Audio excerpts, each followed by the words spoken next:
نبی پاک صلی اللہ علیہ وسلم نے فرمایا 3 مرتبہ صبح 3 مرتبہ شام اعوذ باللہ السمیع العلیم 3 دفعہ یہ پڑھو، اور 1 دفعہ سورۃ حشر کی آخری 3 آیات هو اللہ الذی لا الہ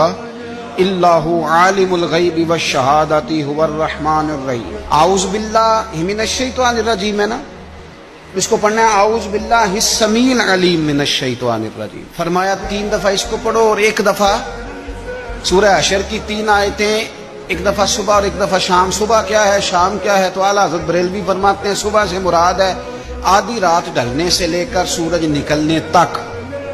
آدھی رات ڈھلنے سے لے کر یعنی تہجد کا ٹائم سے لے کر سورج اور شام کیا ہے، دوپہر ڈھلنے سے لے کر مغرب کی اذان تک، یہ شام ہے۔ اب سن لیں، یہ ترمذی کی حدیث ہے سیاستہ کی، نبی پاک نے فرمایا جس نے 3 مرتبہ اعوذ باللہ پڑھی اور 1 بار سورہ حشر کی آخری 3 آیتیں پڑھی، 1 دفعہ صبح پڑھے 1 دفعہ شام پڑھے، نبی کریم علیہ السلام فرماتے ہیں اگر صبح پڑھے گا تو 70,000 فرشتے شام تک، اور اگر شام کو پڑھے گا تو 70,000 فرشتے صبح تک